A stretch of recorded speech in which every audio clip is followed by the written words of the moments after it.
Assalamualaikum warahmatullahi wabarakatuh.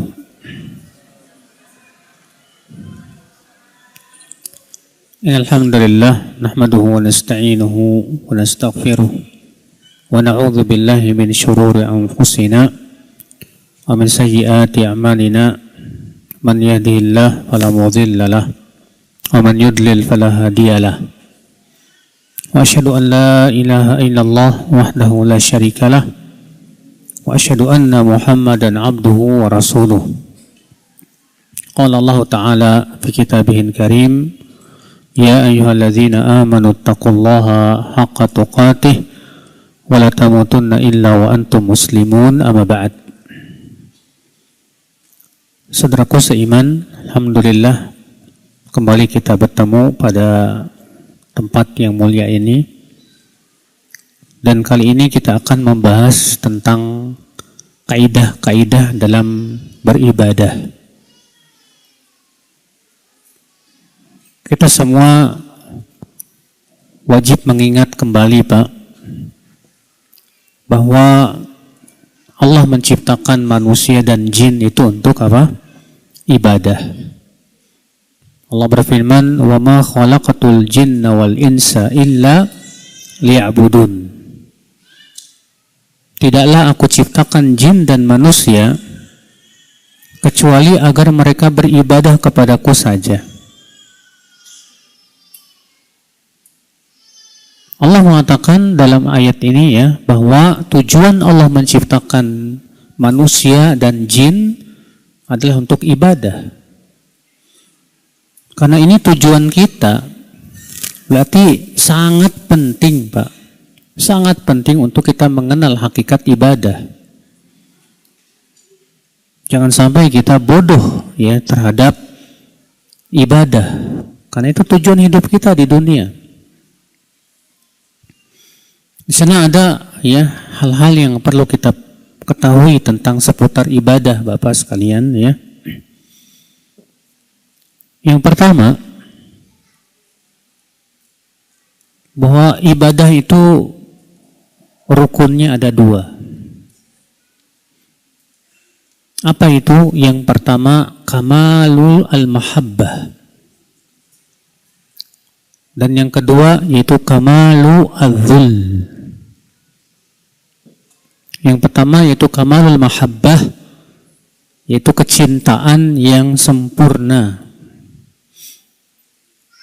Yang kedua yaitu kamalu al-dhul, ketundukan yang sempurna.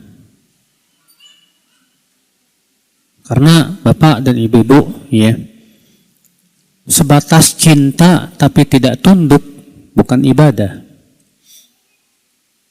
Dan tunduk tidak cinta itu pun bukan ibadah. Maka disebut ibadah apabila terpenuhi dua perkara ini. Apa itu? Kamalu al-mahabbah, cinta yang sempurna. Allah berfirman dalam surat Al-Baqarah ayat 165. Wa minan nas may yattakhidhu min dunillahi andada yuhibbunahum ka hubbillah. Walladzina amanu asyaddu hubban lillah. Di antara manusia ada yang mengambil tandingan-tandingan selain Allah. Mereka mencintai tandingan itu seperti mencintai Allah. Sedangkan orang yang beriman sangat mencintai Allah. Lihat ayat Bapak sekalian, dalam ayat ini Allah mengatakan bahwa orang yang beriman itu sangat mencintai apa? Allah Subhanahu wa Ta'ala. Dan cinta tentunya, Pak, bukan hanya sebatas di mulut kita, Pak. Bukan sebatas kita ucapkan saya cinta Allah, tidak. Cinta itu hakikatnya, Pak, yang berasal dari hati kita yang paling dalam, yang kemudian menjadi terrealisasikan berupa amal perbuatan. Cinta itu, Pak, ya, membutuhkan pengorbanan. Mengorbankan sedikit waktu kita, ya, syahwat kita demi untuk Allah Subhanahu wa taala. Maka itu kamalul mahabbah, yaitu cinta yang sempurna kepada Allah Subhanahu wa taala. Dan cinta yang sempurna ini tidak boleh disamakan dengan cinta kepada makhluk. Kalau cinta kepada makhluk tidak boleh sempurna, Pak. Bapak mencintai orang tua, boleh, silahkan. Tapi tidak boleh cintanya seperti mencintai Allah. Bapak mencintai anak istri, gak masalah. Itu tabiat. Tapi jangan sampai cintanya seperti mencintai Allah. Bapak mencintai orang soleh, seorang wali, boleh. Tapi cintanya tidak boleh seperti mencintai Allah Subhanahu wa ta'ala. Ini yang pertama, yaitu kamalul mahabbah. Yang kedua, yaitu kamalul dhul, ketundukan yang sempurna kepada Allah Subhanahu wa ta'ala. Ketundukan yang mengharuskan kita untuk patuh dan taat kepada Allah Subhanahu wa ta'ala. Allah Subhanahu wa ta'ala berfirman, "Fala wa rabbika," dalam surat An-Nisa ayat 65. Fala wa rabbika la yu'minuna hatta yuhakkimuka fima shajara bainahum thumma la yajidu fi anfusihim harajan mimma qadaita wa yusallimu taslima. Tidak demi Rabbmu, mereka tidak beriman. Sampai kapan? Sampai mereka menjadikan engkau, hai Muhammad, sebagai hakim dalam perkara yang mereka perselisihkan. Kemudian mereka tidak mendapatkan rasa berat untuk menerima keputusanmu. Dan mereka taslim, Pak, menyerahkan diri dengan sebenar-benarnya taslim. Karena seorang orang yang beriman, dia harus punya jiwa sami'na wa ata'na. Kami mendengar, kami apa? Kami taat. Jangan sampai kayak orang Yahudi. Orang Yahudi mengatakan sami'na wa asaina, kami mendengar tapi kami maksiat, tidak mau taat. Ini yang harus kita pahami, Pak. Yang pertama, bahwa ibadah itu harus terpenuhi dua rukun. Yang pertama apa tadi? Kamalul mahabbah, yaitu cinta yang sempurna kepada Allah. Yang kedua apa tadi? Kamalul dhul, ketundukan yang sempurna kepada Allah Subhanahu wa ta'ala. Kemudian poin yang nomor 2 yang harus diperhatikan dalam masalah ibadah, Bapak sekalian, bahwa syarat diterimanya ibadah 2. Syarat diterimanya ibadah ada 2. Apa itu? Yang pertama, al-ikhlasu lillah. Ikhlas. Apa itu ikhlas, Bapak dan Ibu sekalian? Ikhlas itu artinya hanya mengharapkan ridha Allah semata. Kita tidak mengharapkan pujian manusia, tidak mengharapkan balasan dunia. Yang kita harapkan ridha Allah Subhanahu wa ta'ala saja sudah. Itu ikhlas. Kalau hati kita tidak ikhlas dalam ibadah, tidak akan diterima oleh Allah. Allah berfirman dalam hadis qudsi, "Ana aghna syuraka anisyirk, faman asyraka ma'ya ya ghairi taraktu wa syirkah." Aku paling tidak membutuhkan sekutu. Siapa yang mempersekutukan aku dengan selainku, aku tinggalkan dia dan kesyirikannya. Allah tidak membutuhkan ibadah yang ternyata kita mengharapkan selain Allah.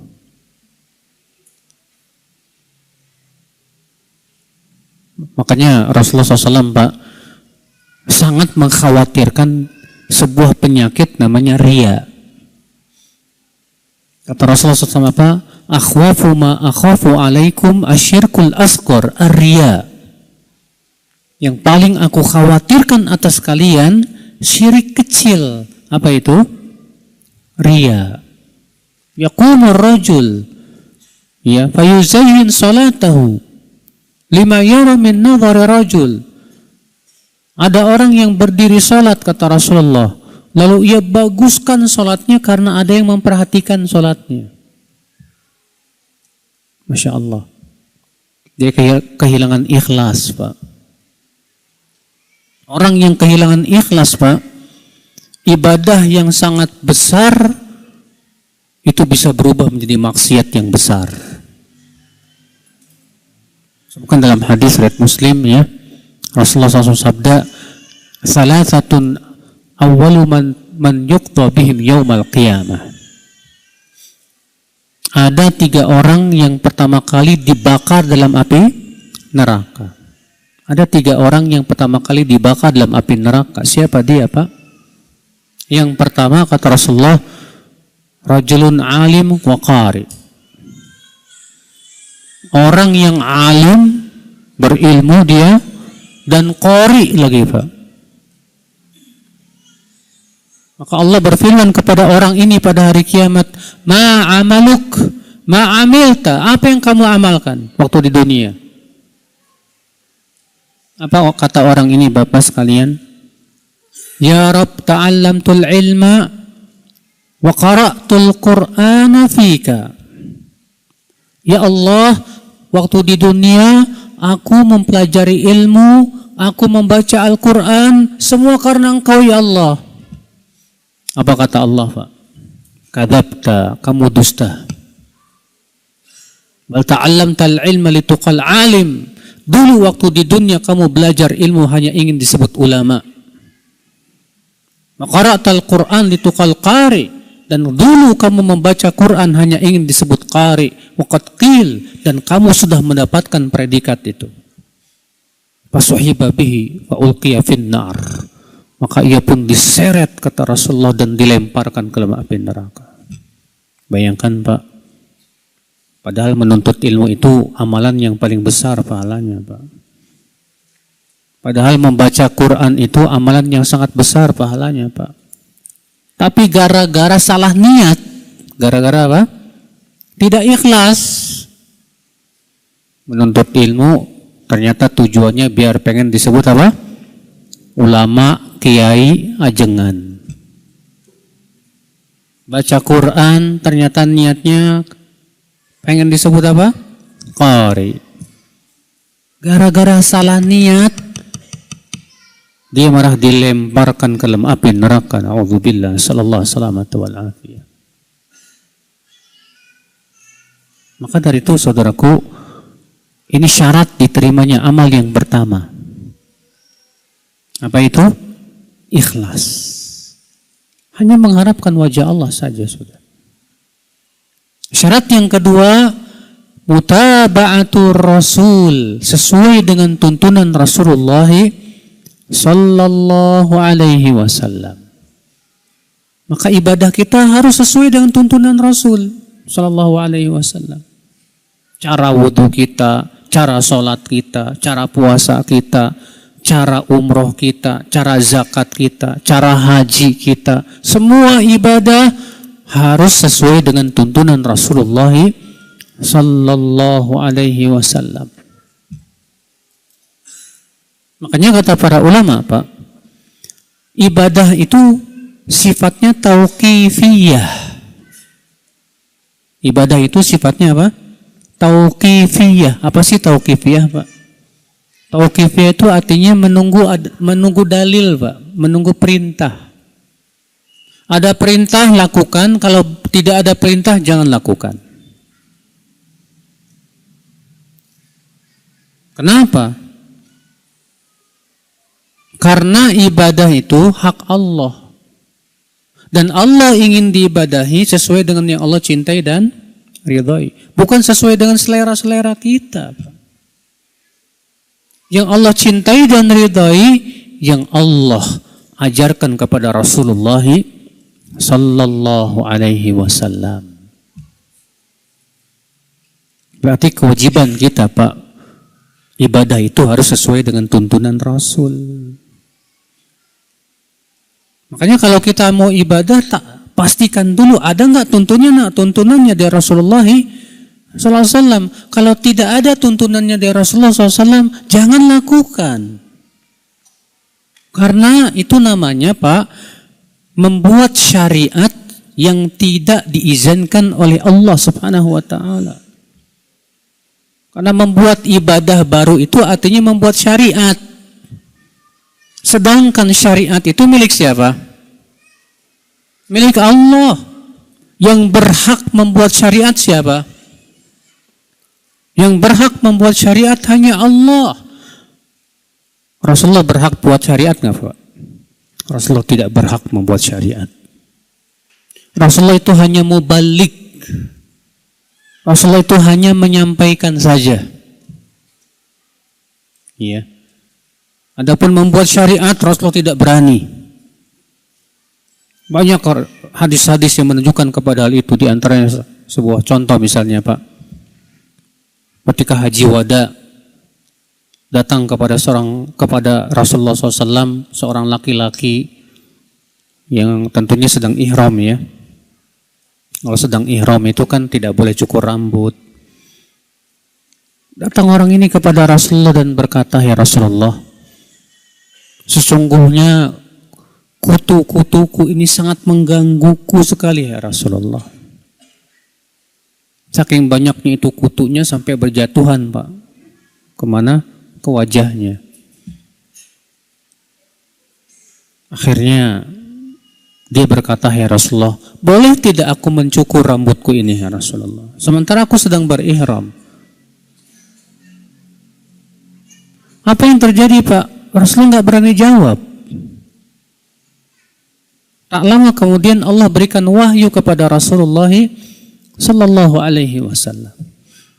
Setelah itu Rasulullah memanggil, "Siapa tadi yang bertanya? Mana? Hendaklah kamu cukur, silakan cukur rambutmu dan kamu wajib bayar dam, menyembelih seekor kambing." Bayangkan Rasulullah tidak berani menjawab sampai mendapatkan wahyu dari siapa? Dari Allah. Rasulullah nggak berani bikin syariat, Pak. Sebelum ayat hijab turun, Umar pernah mengusulkan kepada Rasulullah. Apa kata Umar kepada Rasulullah? "Ya Rasulullah, ala tahjub nisa'ak fa innahu ya'tika barrun wa fajir." Hai Rasulullah, tidakkah engkau perintahkan istri-istrimu untuk menutup hijab? Ya, menutup aurat, memakai hijab. Karena yang datang kepadamu, hai Rasulullah, bukan orang yang baik-baik saja. Semua orang datang kepadamu, hai Rasulullah. Tapi Pak, Rasulullah nggak berani menyuruh istrinya pakai hijab. Karena belum ada perintah dari Allah. Sampai akhirnya Allah turunkan ayat hijab. Dalam surat apa itu? Surat Al-Ahzab ayat 59. Ya ayuhan nabi, qul li azwajika wa banatika wa nisa'il mu'minin yudnina 'alaihinna min jalabibihin. Baru kemudian Rasulullah memerintahkan istri-istrinya untuk pakai apa? Hijab. Ketika Rasulullah SAW mau menyolatkan Abdullah bin Ubay bin Salul, tokoh munafik yang mati, Pak. Maka Umar mencegah dan berkata, "Wahai Rasulullah, apakah engkau hendak mensolatkan orang yang memusuhi Allah dan Rasulnya?" Apa kata Rasulullah? "Hai Umar, biarkan aku menyolatkannya karena Allah hanya memberikan kepadaku pilihan saja." Allah berfirman, ya, "Istaghfarta lahum am lam tastaghfir lahum la yaghfirallahu lahum." Engkau mohonkan ampunan kepada mereka atau engkau tidak mohonkan ampunan, in tastaghfir lahum 70 marratan fala yaghfirallahu lahum. Jika kamu mohonkan ampunan untuk mereka 70 kali, tetap saja Allah tidak akan ampuni mereka. Hai Umar, kalau aku tahu, aku mohonkan ampunan sampai 70 kali lebih, ternyata Allah ampuni dia, aku akan lakukan, hai Umar. Rupanya Pak, tak lama kemudian turun ayat membenarkan sikap Umar.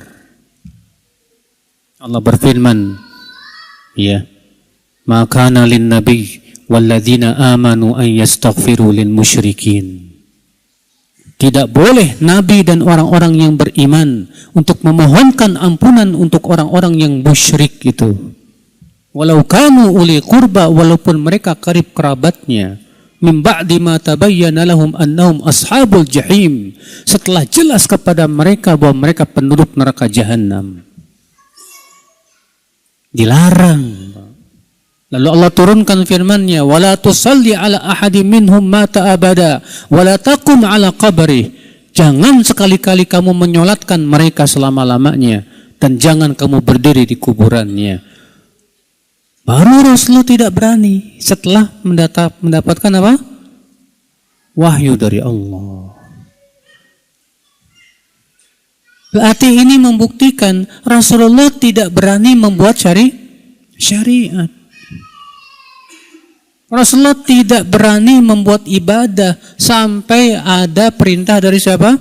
Allah Rabbul Izzati wal Jalal. Makanya kan aneh kalau sebagian kaum muslimin ya berani sekali bikin ibadah-ibadah yang tidak ada tuntunannya. Seakan-akan apa-apa dia lebih tahu dari Rasulullah sallallahu alaihi wasallam. Nah ini Pak, ya. Jadi syarat yang diterimanya amal yang kedua apa tadi? Harus sesuai dengan tuntunan apa? Rasulullah sallallahu alaihi wasallam. Harus Pak. Ibadah itu tidak diserahkan kepada masing-masing orang, nggak bisa. Yang namanya sholat sudah ditentukan tidak tata caranya, Pak. Sudah. Makanya ada kaidah yang harus kita pahami, Pak. Yang berhubungan dengan tata cara ibadah dan sifat ibadah harus sesuai dengan dalil. Tidak diizinkan kita bikin cara tersendiri. Tidak boleh. Salat. Caranya sudah jelas kan? Sudah jelas. Dimulai dari apa? Dimulai dari takbiratul ihram, diakhiri dengan apa? Dengan salam. Boleh tidak orang salat dimulai dengan salam dan diakhiri dengan takbiratul ihram, Pak? Boleh enggak? Ya boleh. Kita katakan nggak sah sholat ente. Loh kenapa? Cuma dibalik doang kok. Kok nggak bisa? Itu sudah tuntunan Rasul Sallallahu Alaihi Wasallam. Nggak boleh. Pernah datang kepada Imam Malik seorang laki-laki dan berkata, wahai Imam Malik, boleh tidak saya memulai ihramnya itu, ya, berihramnya dari kuburan Rasulullah SAW. Padahal kan yang namanya ihram kan harusnya dari mana? Kalau dari Madinah, berarti ihramnya di mana, Pak? Di Dzul Hulaifah. Ya, di Dzul Hulaifah. Nah, orang ini berkata, saya mau berihramnya di kuburan Nabi. Apa kata Imam Malik? La taf'al fa inni akhsha 'alaikal fitnah. Jangan. Aku khawatir kamu terkena fitnah. Apa kata laki-laki ini? Ayo fitnah ya imam. Fitnah apa imam? Inama azidu amyal. Aku cuma menambah beberapa mil aja kok. Apa bahayanya? Cuma nambah beberapa mil, masa nggak boleh? Apa kata Imam Malik? Ayu fitnatin a'zam min an sabaqta ila fadilatin qassara anha Rasulullah sallallahu alaihi wasallam. Fitnah mana yang lebih besar dari kamu berani mendahului Rasulullah sallallahu alaihi wasallam kepada sebuah perkara yang Rasulullah sendiri tidak melakukannya? Masya Allah. Jawaban Imam Malik luar biasa sekali. Iya. Jangan ditambah-tambah, Pak. Cara sholat jangan diubah-ubah. Siapa yang mengubah-ubah cara sholat, sholatnya nggak sah. Saudara seiman, Demikian Pak, tempat ibadah pun Pak, ya, harus kita lihat dalilnya. Setiap ibadah yang sudah ditentukan tempatnya, jangan diubah. Contoh misalnya, ibadah tawaf itu tempatnya di mana Pak? Hah? Ibadah tawaf tempatnya di mana? Di Ka'bah. Sekarang Bapak tawaf di kuburan Wali Songo, boleh? Boleh?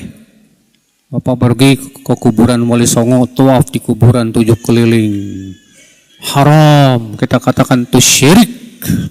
Tidak boleh. Kenapa? Karena tempat tawaf itu di Ka'bah, bukan di selain Ka'bah. Nggak boleh. Ah, jauh Ustaz Ka'bah ke Mekah, saya mau bikin Ka'bah sendiri aja lah di Anyer. Saya mau tawaf di Ka'bah buatan saya sendiri. Nggak boleh Pak, haram. Tidak boleh. Kenapa? Karena tempatnya sudah ditentukan oleh pemilik syariat, itu Allah Subhanahu wa taala. Allah mengatakan wal yatawafu bil baitil atiq. Hendaklah mereka tawaf di Baitul Atiq. Maksudnya Ka'bah. Maka kalau ibadah itu sudah ditentukan tempatnya, jangan diubah. Yang namanya wukuf itu di Arafah. Bapak wukufnya di mana? Di Mina. Orang-orang ke Arafah, Bapak di Mina. Jauh Pak. Wah, nggak bisa, nggak sah. Hajinya nggak sah Pak. Yang namanya lempar jumrah itu di mana Pak? Di Mina. Tempatnya sudah ditentukan itu Pak. Maka ibadah yang sudah ditentukan tempatnya jangan diubah-ubah. Dan ibadah yang tidak ditentukan tempatnya jangan menentukan sendiri dengan keyakinan adanya keutamaan pada tempat tersebut tanpa dalil. Nggak boleh. Misal Bapak punya keyakinan ya, bahwa sholat di masjid ini lebih baik 500 kali lipat. Mana dalilnya? Tidak boleh. Kalau Masjid Nabawi betul ada dalilnya. Sholat di Masjid Nabawi 1000 kali lipat. Betul ada dalilnya. Masjidil Haram, kata Rasulullah, sholat di Masjidil Haram itu 100.000 kali lipat. Betul. Tapi untuk masjid-masjid yang tidak ada dalilnya nggak boleh kita punya keyakinan. Wah, ini lebih utama daripada masjid yang lain. Jangan. Harus dengan dalil.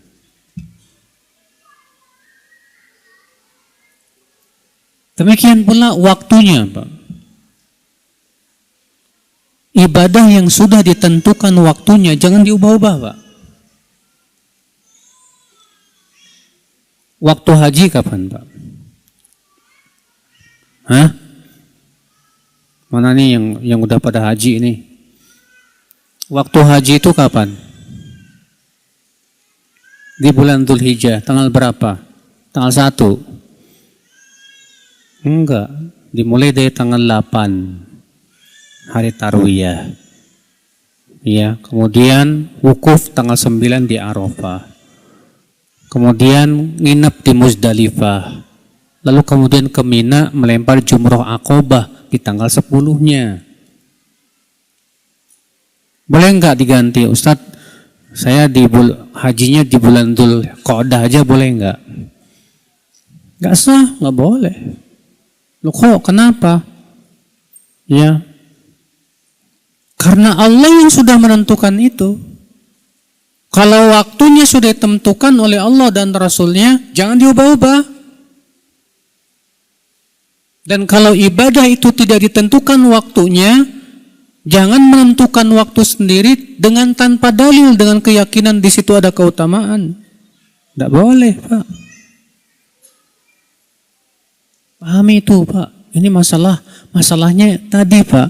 Karena ibadah itu sifatnya tauqifiyah. Harus menunggu apa? Perintah.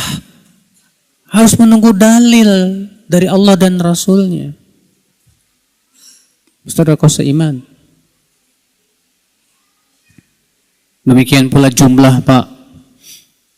Ibadah yang sudah ditentukan jumlahnya jangan diubah-ubah, Pak. Salat zuhur berapa rakaat?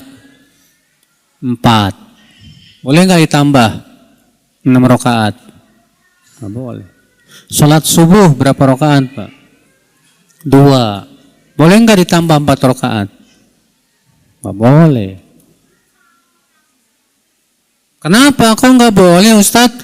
Allah yang sudah menentukan. Kewajiban kita mengikuti perintah Allah, mengikuti perintah Rasulullah. Nggak boleh diubah-ubah.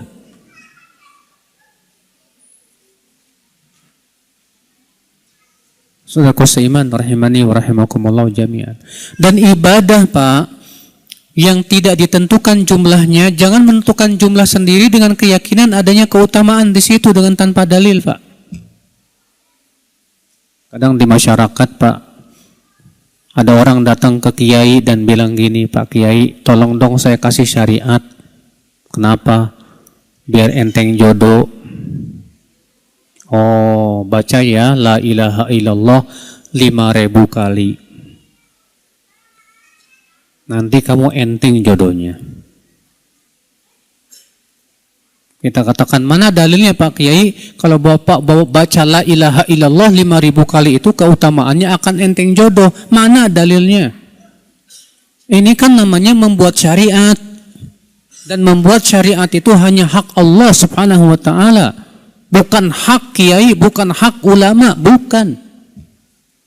Siapapun ulama tidak boleh membuat syariat kecuali dengan dalil dari Allah subhanahu wa ta'ala melalui lisan Rasulullah sallallahu alaihi wasallam. Nggak boleh. Nah, Bapak dan Ibu sekalian. Jadi ini Pak, perhatikan baik-baik. Jenisnya juga, Pak. Yang namanya berkorban, Pak, sudah ditentukan jenis hewannya, Pak.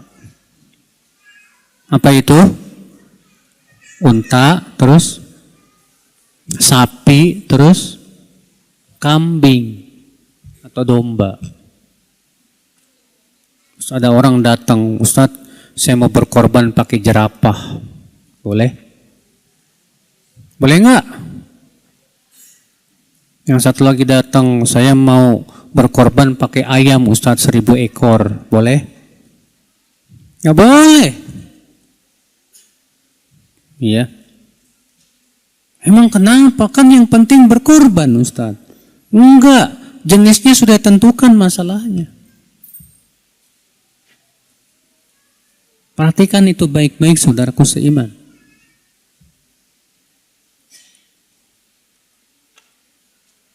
Demikian pula Pak sebabnya. Kalau antum misalnya bersin haji, apa yang antum ucapkan, Pak? Alhamdulillah. Dijawab sama temannya apa? Yarhamukallah.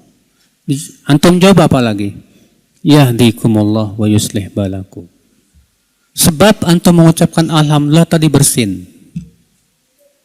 Sekarang kalau antum terab, gitu. Baca apa? Hah? Baca apa kalau bersendawa? Alhamdulillah. Mana dalilnya? Hah? Antum yang bersendawa baca alhamdulillah, mana dalilnya? Kalau bersin dalilnya jelas, sahih. Tapi kalau bersendawa, mana dalilnya? Bukan itu nikmat, Ustadz. Oh, berarti kalau kentut juga nikmat. Berarti antum kalau kentut baca alhamdulillah gitu. Doa habis kentut. Alhamdulillah. Mana dalilnya? Nggak boleh, Pak. Kita bikin-bikin sendiri ini ibadah nih. Ini masalahnya agama ini milik Allah subhanahu wa ta'ala. Bukan milik siapa-siapa. Harus jelas dong dalilnya. Nah, Pak. Diperhatikan, Pak. Perhatikan, Pak. Dalam masalah agama, Pak, harus jelas dalilnya. Ingat itu. Allah yang menyuruh begitu. Allah berfirman apa? Wala taqfu ma laisa laka bihi ilm, dalam surat Al-Isra. Jangan kamu mengikuti apa-apa yang kamu tidak punya ilmunya padanya. Apa sih ilmu itu?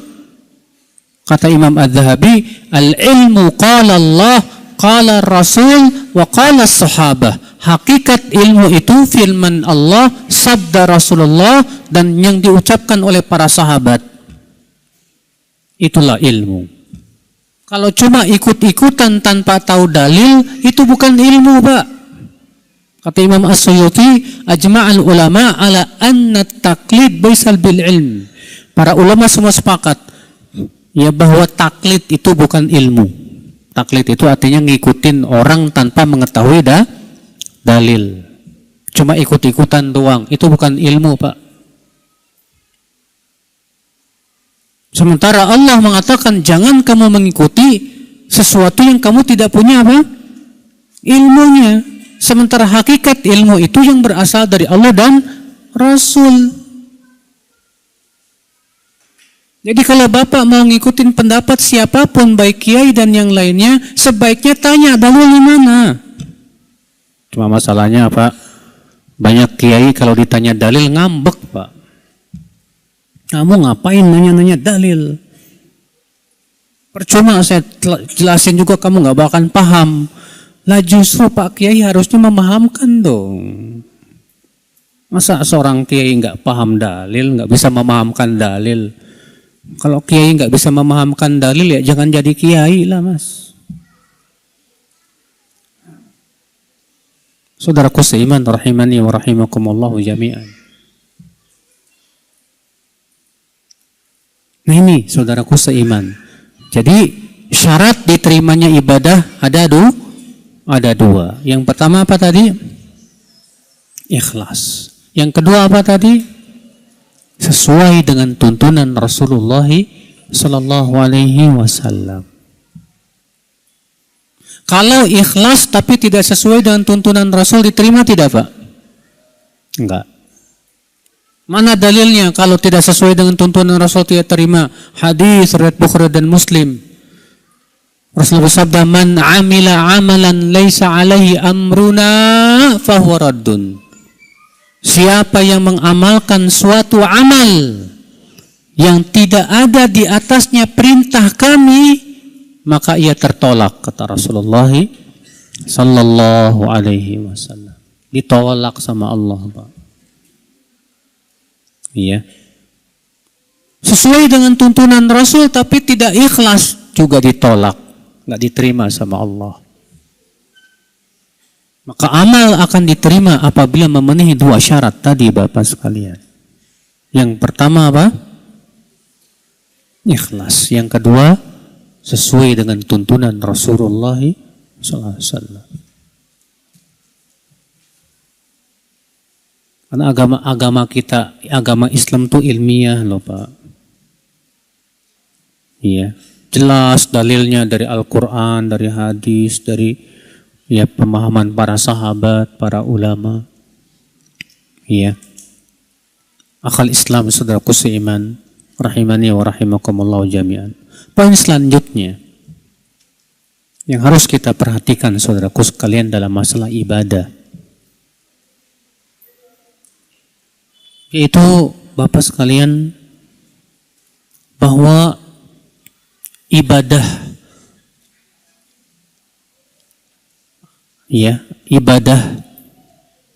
yang bersifat lahiriah tidak bernilai kecuali apabila disertai dengan ibadah yang bersifat batin.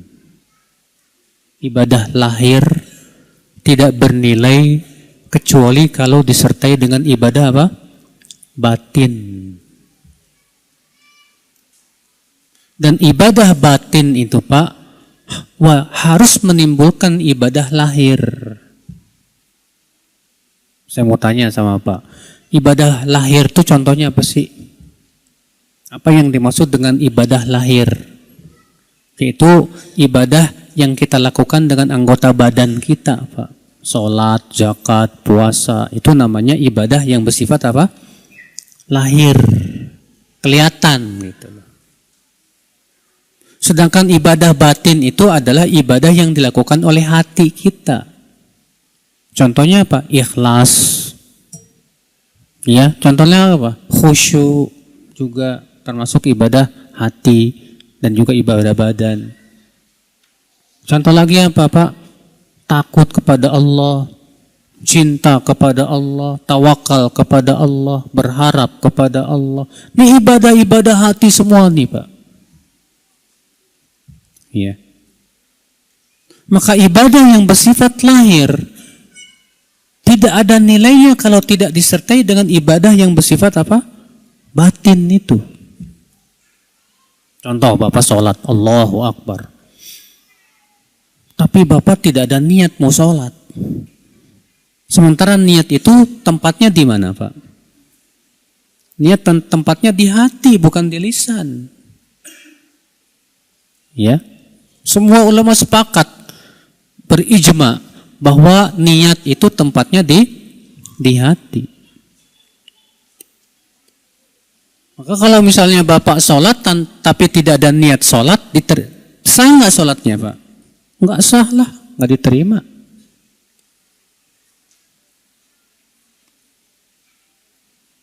Maka ibadah yang sifatnya lahir tidak ada nilainya, atau ibadah pahalanya jadi sedikit kalau tidak disertai dengan ibadah batin. Ikhlas, ibadah batin tuh, Pak.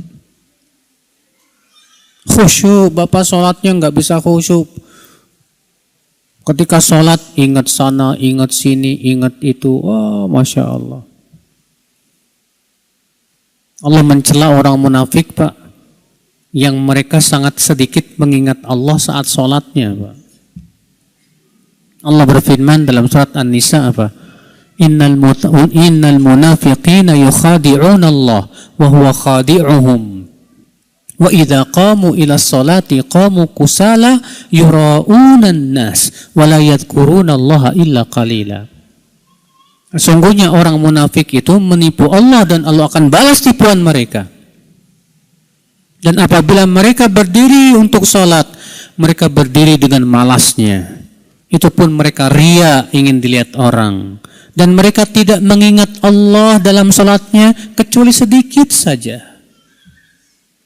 Kata Ibnu Qayyim, ini sifat salat orang munafik.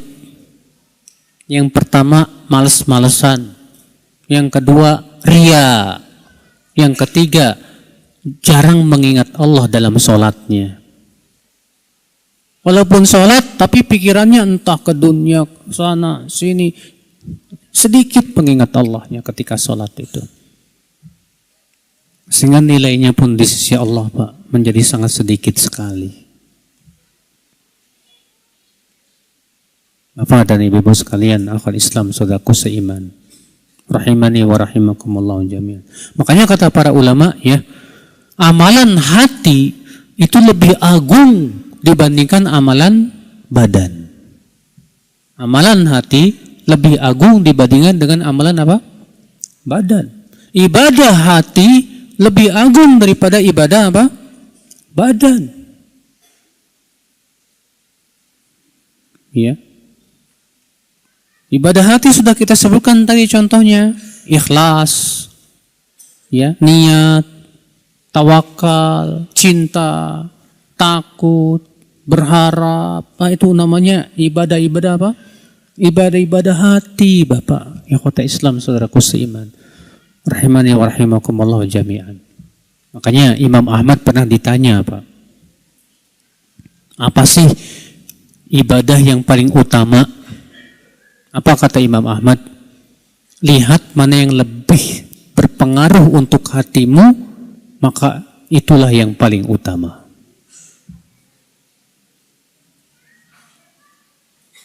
Saudaraku seiman, rahimani wa rahimakumullah jami'an.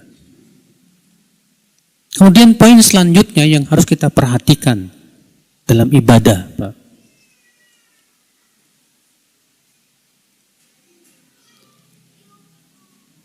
yaitu berusahalah, Pak, mencari amal yang paling utama. Mencari amal yang paling apa? Utama. Dan yang paling utama dari setiap amal. Karena amal yang semakin utama, semakin besar apa? Pahalanya. Makanya para sahabat, Pak, selalu bertanya kepada Rasulullah, Pak, ya Rasulullah, ayyul amali afdal? Ya Rasulullah, apa sih amal yang paling utama? Dalam hadis lain, mereka bertanya, ya Rasulullah, ayyul Islam khair? Islam apa yang terbaik, ya Rasulullah? Jadi kalau kita ibadah itu, Pak, jangan asal, Pak. Ya. Jadi kalau ibadah itu jangan asal. Kita berusaha bagaimana caranya, ya, dalam mengamalkan atau melakukan ibadah itu sebaik mungkin, Pak. Kalau ngasal tuh artinya apa? Yang penting saya sholat dah selesai. Kalau kita ya punya prinsip seperti itu, yang penting sholatnya selesai, yang penting saya sudah sholat, dah. Kita katakan, Pak, kalau Bapak prinsipnya seperti itu, saya khawatir sholat Bapak ini ya tidak diterima sama Allah Subhanahu wa Ta'ala. Yang harus kita pikirkan kalau ibadah itu gimana caranya supaya ibadah kita diterima oleh Allah Subhanahu wa Ta'ala. Itu yang kita pikirkan, Bapak sekalian. Makanya seorang muslim tuh, Pak, ketika ibadah dia pertama ya memperhatikan betul supaya bagaimana ibadahnya sempurna. Sehingga tadi diperhatikan ya apa sih rukun sholat misalnya, perhatikan betul. Syarat-syarat sah sholat, perhatikan betul. Apa saja yang bisa membatalkan sholat, perhatikan betul. Terus bagaimana saya bisa khusyuk dalam sholat, perhatikan, Pak. Masya Allah. Maka saudaraku seiman. Jadi ini, ya poin ini, yaitu hendaklah kita mencari amal ibadah yang paling utama. Terjadi perselisihan para ulama, apa amal ibadah yang paling utama itu, Pak? Sebagian ulama mengatakan amal ibadah yang paling utama adalah zikir. Apa itu? Zikir. Mereka berdalil dengan hadis, ala ukhbirukum bi afdalil a'mali wa azkaha inda malikikum. Maukah aku beritahu kepada kalian amal yang paling utama dan yang paling suci di sisi Allah? Kata para sahabat, mau ya Rasulullah. Kata Rasulullah, zikrullah. Itu berzikir kepada Allah. Kata mereka, ini menunjukkan amal yang paling utama itu apa? Zikir. Sebagian lagi mengatakan, oh enggak. Amal yang paling utama itu yang paling berat. Semakin berat, semakin utama, kata mereka. Sebagian lagi mengatakan, oh enggak. Amal yang utama itu adalah yang manfaatnya menular ke orang lain. Bukan hanya untuk diri sendiri. Sebagian lagi mengatakan, amal yang paling utama itu adalah melaksanakan tugas pada waktunya masing-masing. Maksudnya gimana? Begini, Pak. Kalau adzan sedang berkumandang, maka amal yang paling utama menjawab apa? Adzan. Iya. Kalau bapak-bapak sedang kerja di kantor, maka amal yang paling utama saat itu apa, Pak? Bersungguh-sungguh melaksanakan pekerjaan. Karena itu amanah. Kalau kita sedang duduk di majelis taklim, maka amal yang paling utama pada waktu itu apa, Pak? Hah? Ibu-ibu, Kalau kita berada di majelis taklim, amal yang paling utama apa?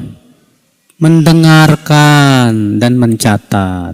Bukan ngobrol, bukan. Ya. Karena ibu-ibu itu terkadang kalau datang ke kajian tuh bukan ngaji, Pak, ngobrol. Ya. Padahal amal yang paling utama ketika duduk di majelis taklim ya kita dengarkan baik-baik, kita catat kalau bisa, Masya Allah. Kalau kita kedatangan tamu, maka amal yang paling utama apa, Pak? Hah? Melayani tamu dan menjamu tamu. Nah, iya, dan ini pendapat yang dikuatkan oleh Al-Imam Ibnu Qayyim dalam kitab Madarijus Salikin. Kata beliau, inilah amal yang paling utama itu. Jadi amal yang paling utama tidak bisa dimutlakan. Misalnya tidak bisa dimutlakan zikir yang paling utama, tidak. Namun amal yang paling utama adalah disesuaikan dengan keadaan masing-masing. Itu amal yang paling utama. Iya. Saudaraku seiman rahimani wa rahimakumullahu jami'an. Demikian pula ketika kita beramal, kita berusaha untuk mencari yang paling utama. Contoh misalnya, Bapak mau sholat nih. Sholat yang paling utama, saya mau sholat gimana? Berjamaah, Pak. Jangan sholat sendirian di rumah. Karena kata Rasulullah, sholatul jamaah afdal min sholatil fadh 27 darajah. Sholat jamaah itu utama dibandingkan sholat sendirian berapa kali lipat? 27 kali lipat. Udah, antum pergi ke masjid. Ketika antum pergi ke masjid, tanya lagi, kalau salat berjamaah yang paling utama kayak gimana? Yang di saf yang pertama. Rasulullah mengatakan khairu sufi waluha. Baik saf laki-laki di awal. Dan seburuk-buruk saf laki-laki yang mana? Di akhir. Ini sudah masuk Isya belum ya? Apa? Udah Isya kok, kalau diem aja. Diingetin dong Pak kalau udah masuk. Iya, silakan azan dulu, kemudian ya astagfirullahaladzim. Kirain teh maghrib. Kirain kajian maghrib Pak. Masya Allah. Biasa kajian habis maghrib. Jadinya ikhwat Islam saudaraku seiman. Ya, sholat berjamaah yang paling utama seperti apa? Yaitu yang saf yang pertama. Karena Rasulullah mengatakan demikian. Kalau perempuan saf yang paling utama di mana, Pak? Paling belakang, bukan paling depan. Kata Rasulullah SAW, khairu sufufin nisa akhiruha wa syarruha awwaluha.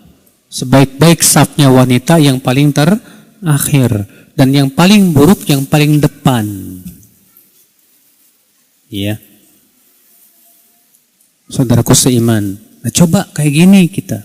Bapak mau sedekah, tanya, sedekah yang paling utama kayak gimana? Rasulullah pernah ditanya, wahai Rasulullah, sedekah yang paling utama itu apa? Kata Rasulullah apa? Ya, afdalus shadaqah anta tasaddaq wa anta sahihun syahihun takhaful faqr. Sedekah yang paling utama itu adalah kamu bersedekah saat kamu sehat, kikir dan takut fakir. Saat usaha kita udah, waduh, saat itu takut fakir nggak Pak? Saat itu pelit nggak Pak? Pelit itu Pak. Saat kita lagi pelit, kita takut miskin, di situ sedekah paling utama. Iya. Kalau misalnya antum punya duit 1 miliar, di tabungan. Dan usaha antum lagi jaya-jayanya ini, Masya Allah. Antum 1 juta merem, Pak. Nggak takut miskin soalnya. Nggak takut fakir. Tapi kalau antum lagi, usahanya lagi kolab, lagi ketakutan, lagi ini, tuh mau sedekah itu berat banget, Pak. Paling berat saat itu. Tapi ternyata kita tetap sedekah. Saat itulah waktu, timing yang paling besar pahalanya di sisi Allah Subhanahu wa Ta'ala. Makanya sebutkan dalam hadis Rasulullah bersabda, Bapak, dirhamun sabaqa alf mi'at dirham. Ada orang sedekah 1 dirham bisa mengalahkan orang yang sedekah 100.000 dirham. 1 dirham dia sedekah, tapi kok bisa mengalahkan orang yang sedekah 100.000 dirham? Kata para sahabat apa? Kaifa dzalika ya Rasulullah? Bagaimana ya Rasulullah? Rasulullah rajulun indahu malun katsir. Ada orangnya banyak, melimpah. Banyak di hartanya. Lalu diambil 100.000 dirham diinfakkan. Wa rajulun indahu dirhaman. Dan ada orang yang hartanya cuma 2 dirham. Lalu ia ambil 1 dirham lalu infakkan. Masya Allah. Saat antum punya duit banyak, tabungan lagi banyak, Masya Allah, mungkin mudah bagi kita untuk sedekah. Tapi ketika duit kita udah cekak, duit kita udah sedikit menipis, dan saat itu kita berat sekali untuk sedekah, disitulah justru pahalanya lebih besar. Saudara keiman, iya. Silaturahim yang paling utama seperti apa, Pak? Silaturahim yang paling utama kata Rasulullah, al-wasil bil mukafi wa innamal wasil alladhi idza quti wasal. Bukanlah orang yang silaturahim itu yang membalas kunjungan saudara. Tapi hakikat silaturahim itu ketika kita diputuskan hubungan kita, kita tetap nyambungnya. Masya Allah. Kalau hubungan antum sama kakak antum, sana kamu bukan lagi. Sakit hati nggak, Pak? Kata Rasulullah, saat itulah justru ya pahala terbesar kita menyambung silaturahim, yaitu menyambung silaturahim yang diputuskan hubungan kita. Itu yang terbesar, Pak. Ya. Akhal Islam, saudaraku seiman, rahimani wa rahimakumullah jami'an. Jadi ini, Pak, jadi kita beribadah itu berusaha ya semaksimal mungkin bagaimana kita bisa mendapat pahala yang terbesar di sisi Allah Subhanahu wa Ta'ala. Saudaraku seiman, iya. Kemudian, Pak, dalam ibadah, saudaraku seiman, harus kita pahami ya, Pak, bahwa ibadah yang kita lakukan ini untuk diri kita sendiri, Pak. Keuntungan ibadah itu bukan untuk Allah sama sekali. Allah tidak diuntungkan dengan ibadah kita.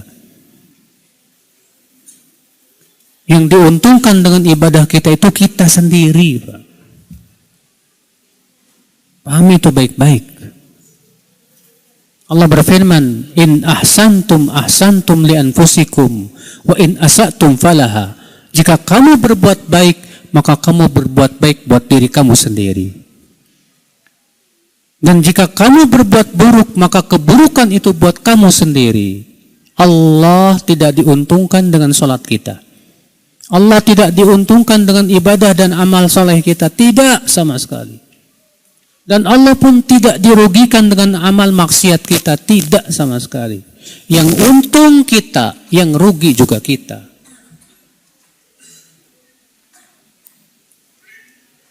Saudaraku seiman, rahimani wa rahimakumullah jami'an.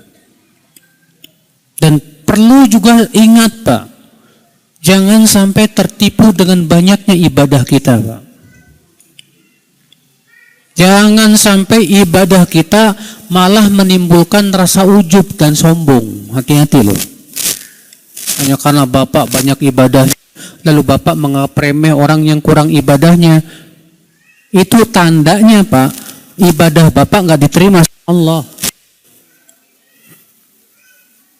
Karena tanda orang yang ibadahnya diterima itu biasanya menimbulkan apa? Ketawaduan Pak. Makanya dari itu kata Imam Ibnu Qudamah dalam kitab, tidak sempurna ibadah kecuali tiga. Tidak sempurna ibadah kecuali dengan apa? Tiga. Yang pertama, kitmanuha, menyembunyikan ibadah, nggak usah perlihatkan ke orang, nggak usah. Apalagi sampai diperlihatkan di Facebook lagi sholat, lagi baca Quran. Jangan Pak. Yang kedua, apa itu? Yaitu ta'jiluha, segerakan.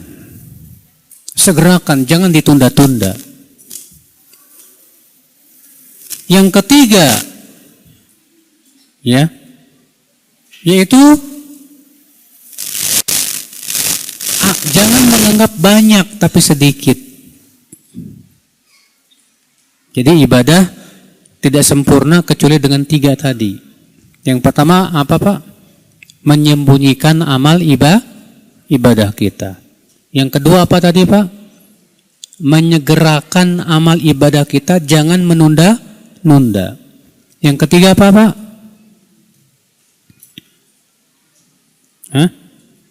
Menganggapnya sedikit, jangan menganggap apa? Banyak. Sebab kalau kita menganggapnya banyak, takutnya kena penyakit sombong tadi, ujub. Ya. Nah ini saudara,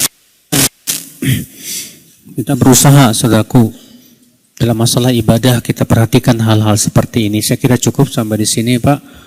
Ya karena udah banyak yang ngantuk ini.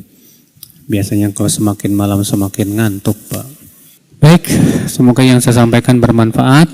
Mohon maaf bila ada kata-kata yang tak berkenan. Subhanakallah bihamdik. Asyhadu an la ilaha illa anta astaghfiruka wa atubu ilaik. Wassalamualaikum warahmatullahi wabarakatuh.